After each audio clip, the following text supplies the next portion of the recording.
Okay, so the good news, this year and next year are really easy, Oh, okay. which is great. Okay, Um, easy. There's not an enormous amount to do in the orchard for the first 2 years. Essentially, today we get most of what the first year needs done. Trees are planted, they're fertilized for the initial burst of growth this year, and they'll be pruned. Let's actually skip ahead a bunch of years for a second. What we're looking for in the long run with the orchards that we plant at schools is we're trying to create low, about Yeah. eight, 9 feet tall trees, Okay. so that students can participate in the care and the Yeah. harvest of them.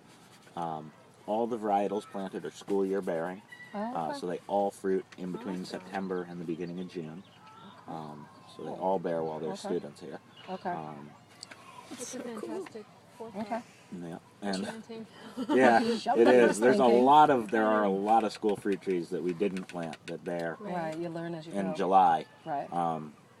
and they actually turn out to be more problematic than they are useful to schools at that Right. point. Mhm.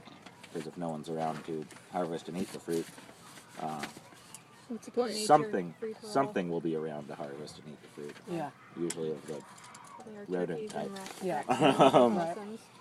Right. yeah. So school year bearing, we're looking to keep them at about 8 to 9 feet. When you look at the pruning, how we've started it, these ones on the right here, those are unpruned as of yet. Right. That row on the left, that's been pruned. Okay. When we cut them down there, we're inspiring them. We're doing 2 things. One, we're setting the initial height of the main trunk. The center trunk will never be any taller than that. Okay. That's how big it'll be. The Okay. shape that we're looking to grow them is called open vase. Have any of y'all heard of that term sir. before? Yeah, sounds familiar. Yeah. In my Yeah. gardening books, I've been trying Yeah. to care for the trees at home. Yeah. So if you picture a wine glass with a short stem, Right. Okay. right? One of the big wide ones, Right. right? That's essentially the shape that we're looking Okay. for. The name for it actually in French is goblet, goblet. Right? Oh, okay. So it's half literally, bottle size glass there. yeah, exactly, exactly. And you said A that long day glass. Yeah. Okay. But you're saying the main trunk, that's it. That's as big Yep. as it's going to That's get. that's the height where we're going to Okay, keep them. So interesting. Okay. Cool. Because I overheard TJ explaining earlier, but trees grow out Right. and they grow from the tips, Okay. right? So if we Right. cut them off there, right, Right. that'll be the height Okay. of that main branch. Oh, okay. Wow. or That's of going to the be main perfect. trunk. Okay. Yeah. Yeah. Okay. So that's the story with the pruning so far. The paint protects from sunburn. Sunburn is That's actually a interesting. pretty high. What am I trying to say? Yeah, A lot of young trees succumb Oh. to sunburn. I didn't If you know ever that. see the bark cracking a lot on the trunk, typically that's sunburn. The paint is just interior latex paint, mixed Okay. 50-50 with water. Okay. Super easy to apply, super accessible to get. An application, depending on the weather, lasts anywhere from a year to 2 years. Okay. So it may be something that doesn't need to happen again for 2 years. Okay. When they get sunburned, though, it creates a perfect place, just like an opening in our skin. It's a perfect place for disease to get in. Okay. It's also a perfect place for boring insects to get in. So I'm sorry. So we need to reapply every 2 years. Yeah, every year or 2. Okay. Every year or 2 until forever. Yeah. Okay. Yeah. Yeah. In perpetuity. Yeah, Okay, and you got see it out in the commercial orchards. I did. I didn't know what that was for. Yeah. I had no idea. Yeah, I thought maybe it was to deter insects. But Yeah. it does. does it? It does. Right, in because that, it prevents. in that the- it prevents the that cracking. Okay. Yeah, But it and there's doesn't keep them from walking up the branch. and there's a little bit of evidence that it deters voles and other trunk chewing creatures. It doesn't utterly stop them, Right. but it works as a little bit of a deterrent. Another thing that'll happen today is automated irrigation will go in. You saw the box going in. Yeah. It's a battery-powered timer. Okay. The battery on the timer needs to get changed once a year. Okay. How many of you have iPhones?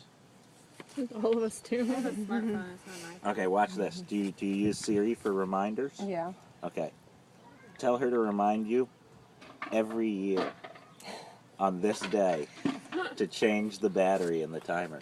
Siri, remind me to change the batteries every year on this day for the irrigation system at school. She'll do that. That is the easiest way I've found to get yearly Oh. reminders. Here's your reminder. Shall I create it? Cool. Okay. I wasn't What if you able get to a new create your phone? reminder. Oh. Sorry about that. I'll do it when I'll do it. I'll do it later. But yeah, every year you want to just change the battery Okay. in the springtime, Okay. so that Okay. you know that you're good to go Right. for the summer. Okay. Because the summer is the time when you really, really don't want to lose water. No. Okay.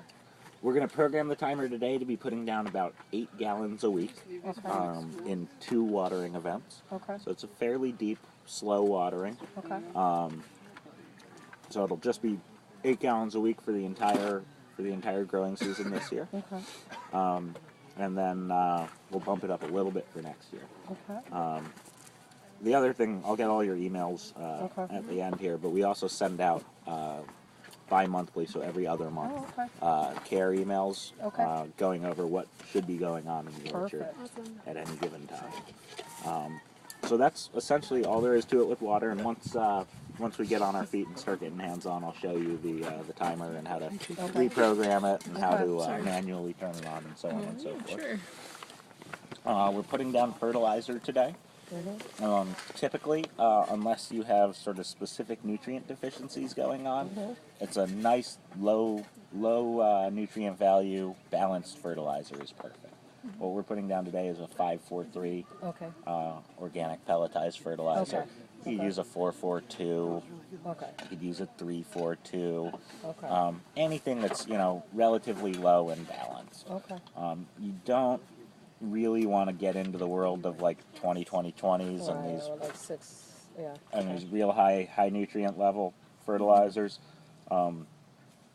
Trees react a little funny to them. They can send out real thready growth and whatnot if you get too much nitrogen in there or whatnot. So we'll apply that fertilizer today. It's mixed into compost to use the compost as a carrier so that it spreads okay. more evenly. Okay. There's also azomite, which is a trace mineral. Okay. It's a mine mineral that's full of virtually every trace mineral plants need.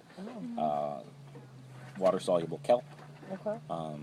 which is great for transplanting, just great for general vitality. Yeah. Okay. And we'll also leave behind a bag of that for a summer application. So when you apply fertilizer in the summer, because we've got drip irrigation and we live in a place where it doesn't rain. Remember when it used to rain? Yeah. Yeah, we love that. back in like the Days with you. 90s. Yeah, right. Yeah. Yeah. So the trick with applying fertilizer today, we're just applying it around and hand watering in Okay. because we probably have a little bit left of the rainy season that'll get watered in. Okay. But when you do an application in about May, Okay. you're going to want to actually pull back the mulch, Okay. expose the irrigation, Okay. and then put it under each emitter Okay. in the irrigation. Okay. Because otherwise it won't get, if it doesn't get water throughout the year, it doesn't get to the roots and it doesn't Right. get used. Cool. So otherwise it just sits there until, Yeah. How much? you'll basically just want to evenly distribute the bag Okay. that we leave. Okay. Between all that you're starting. Yeah, Okay. when if you were to switch to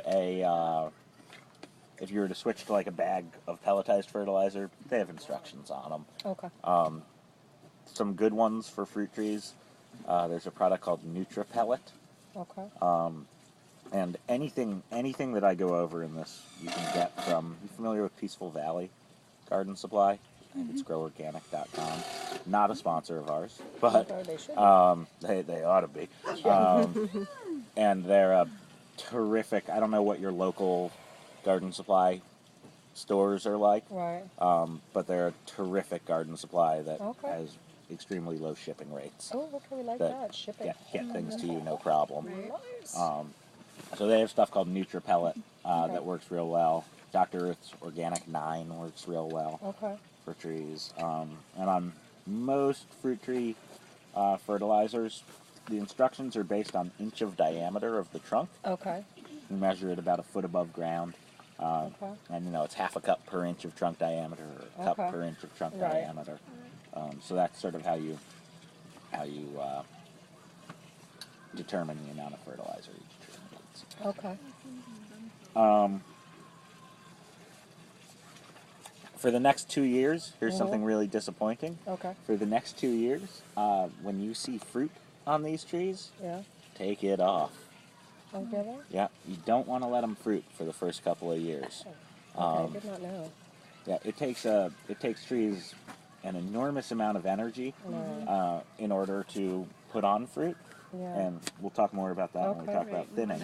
Okay. Um, Oh, I but didn't for do the that on first those other couple of trees we years, planted. we really want them to be putting on wood. We want them to be getting Okay. their basic structure. The first Okay. 2 to 3 years with these trees is all about structure and setting up a good structure for them to bear lots of fruit in the future. Okay. A lot of times, if you let them bear when they're real young, they won't grow nearly as much. Okay. They sort of have That makes sense. fruit trees sort of have 2 modes. A lot of the species, they have vegetative mode and they have fruiting mode. Okay. And you can encourage them either direction, depending on how you prune, how your nutrients are done. Okay. Taking off fruit can encourage them one way or Okay. the other, but there's all sorts of ways to sort of put them either in growing mode Okay. or in fruiting mode. Okay. And for the next couple of years, we're going to take fruit off so that they stay in growing mode. So is this year 1 and then next year's year 2? Yep, Okay. exactly. In the Okay. following year, you get to start eating fruit. Okay. Okay. So those other trees that you guys didn't plant that we planted with an apple and a pear, I didn't know that. So if they start fruiting, I should take those off too? They look like they were in the ground last year. Is that Yeah, we right? planted They had them one last growing year. season already. Yeah. Yep. Yeah. So Okay. I'd thin fruit for one Okay. more, all the Okay. way, Okay. for one more year. Good to know. And that is, I mean, that's really essentially what there is to do with these trees this year. Wow, It's that's literally make sure that they're still getting watered. Okay. Um, Check the emitters. yeah, I'd recommend coming out and turning on the irrigation manually Okay. once a month, once every 6 weeks, Mm-hmm. and just make sure it's still dripping. Okay. You know, it's rare that you have issues, but it's real easy to get in a, you know, I know at my home site I have, 12 different irrigation stations Oh, I bet, yeah. running. And it's real easy to just, with automated irrigation, to get in the mode of like, it's totally taken care of. I don't have to do anything. Right. But it's well worth taking 2 minutes once in a while, Sure. just to make sure that it's still dripping. Yeah. And we might need to do some repairs or something broke Right. or whatever. Yeah. Now, what about during the rainy season? During the rainy season, you can shut off the Shut it off. irrigation. Right, as long as it's raining once a week, kind of Yeah. thing. Yeah. Okay. If you have prolonged dry periods, like we did this year, Yeah. to give you sort of the rundown, if you have about 3 weeks of dry, it's probably worth running an irrigation cycle. Okay. 3 weeks. You don't have to irrigate nearly as much because the trees are dormant, they're not Right. growing, Okay. they're not using as much Okay. water, and temperatures are cooler, so not nearly as much water is Okay. evaporating from the ground. Got it. But if you have real prolonged dry spells, it's good to irrigate a little bit.